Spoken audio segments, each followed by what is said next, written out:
Hi, now Viktor Orbán of Hungary, he has surrendered himself in front of the European Union. And the issue was that of 50 billion euro worth of financial aid to Ukraine in 4 years of time.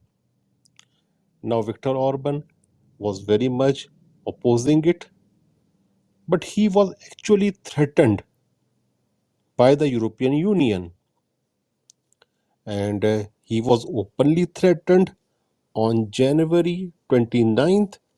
In the Financial Times there was an article, and the title of the article was Brussels has considered ways to sabotage Hungarian economy unless Budapest agrees on aid for Kiev.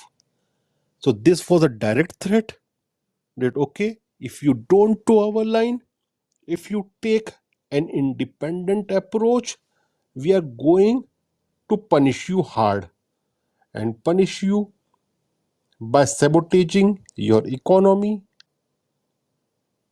by crushing your currency, by making your people jobless, by punishing your population.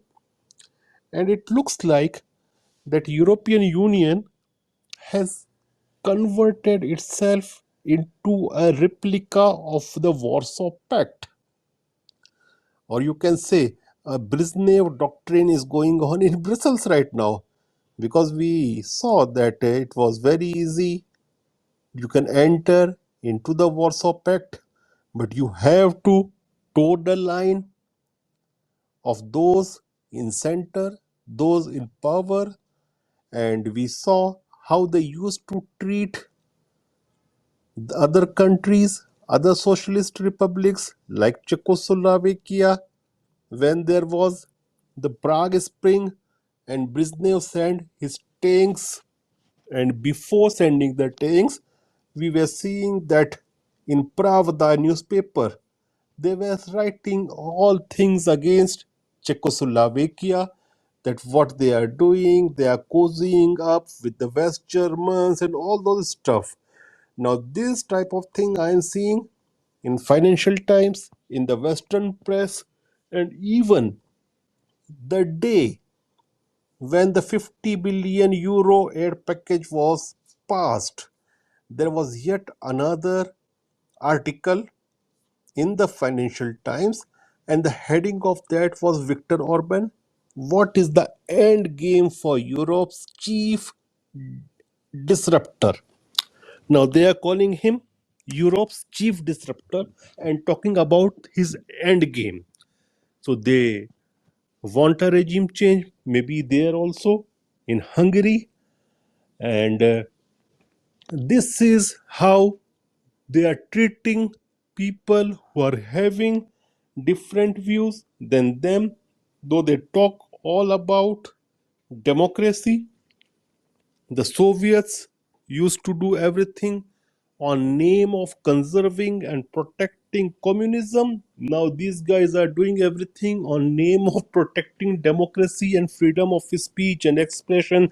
So much we have saw in case of Viktor Orban. Though by any means I am not a fan of Viktor Orban, but as per rules, he is heading a country, and as the head of the country, he does have he has got all rights to veto or put his view, but here he was arm twisted and he actually bowed down in front of those in Brussels, because Hungary, whatever it is a good economy, a good country, developing a good developed country, but it is relatively a small country.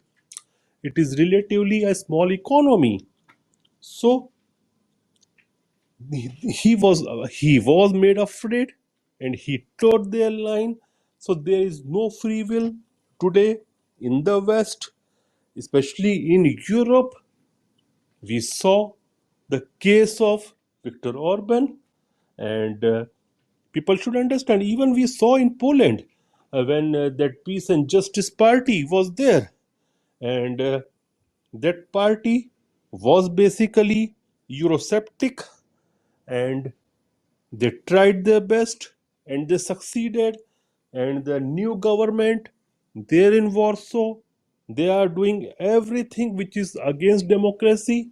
They are the way they are dealing with the opposition, the way they are dealing with media, everything. But they are being entertained by the European capitals because they toe their line. So the crux of the matter is that this is all facade. What West does on name of democracy, freedom of speech, freedom of expression, they just want other countries to toe their line and fall in line. And right now, we saw Viktor Orban falling in line, but the day he fell into line, all kinds of things were written about him. If you look at that article, that very article of Financial Times, he was shown as a person who influences politics in other countries like France, and his banks are supporting those in the opposition, all the right wing parties. I'm saying that I'm not a fan of Viktor Orban or his policies or his ideology, but he definitely, as a member of European Union, has got the right to differ in opinion and in voting. But and these people, they always showcase themselves as beacon of democracy and freedom of speech. But all those things were put in gutter. This time we saw it. And openly via Western media, he was threatened. So this is all I want to say. And maybe tomorrow we will talk about the change of military leadership there in Ukraine. Tomorrow we will speak about it. Thank you.